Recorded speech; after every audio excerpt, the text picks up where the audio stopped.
Pakistan peoples party Punjab के general secretary Hasan Murtaza ने पंजाब बल्दियाती इंतखाबात एक्ट 2025 पर तहफुजात का इजहार कर दिया।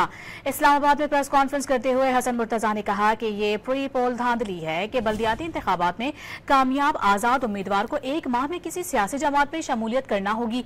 जो भी चेयरमैन कामयाब होगा वो एक म्यूजिकल चेयर किस्म का चेयरमैन होगा। पाकिस्तान पीपल्स पार्टी पंजाब के जनरल सेक्रेटरी हसन मुर्तजा ने पंजाब बल्दियाती इंतखाबात एक्ट 2025 पर तहफुजात का इजहार कर दिया। इस्लामाबाद में प्रेस कॉन्फ्रेंस करते हुए हसन मुर्तजा ने कहा कि ये प्री पोल धांधली है कि बल्दियाती इंतखाबात में कामयाब आजाद उम्मीदवार को एक माह में किसी सियासी जमात में शमूलियत करना होगी।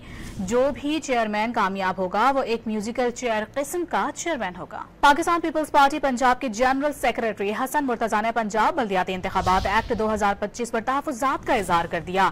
इस्लामाबाद में प्रेस कॉन्फ्रेंस करते हुए हसन मुर्तजा ने कहा कि ये प्री पोल धांधली है कि बल्दियाती इंतखाबात में कामयाब आजाद उम्मीदवार को एक माह में किसी सियासी जमात में शमूलियत करना होगी। जो भी चेयरमैन कामयाब होगा वो एक म्यूजिकल चेयर किस्म का चेयरमैन होगा।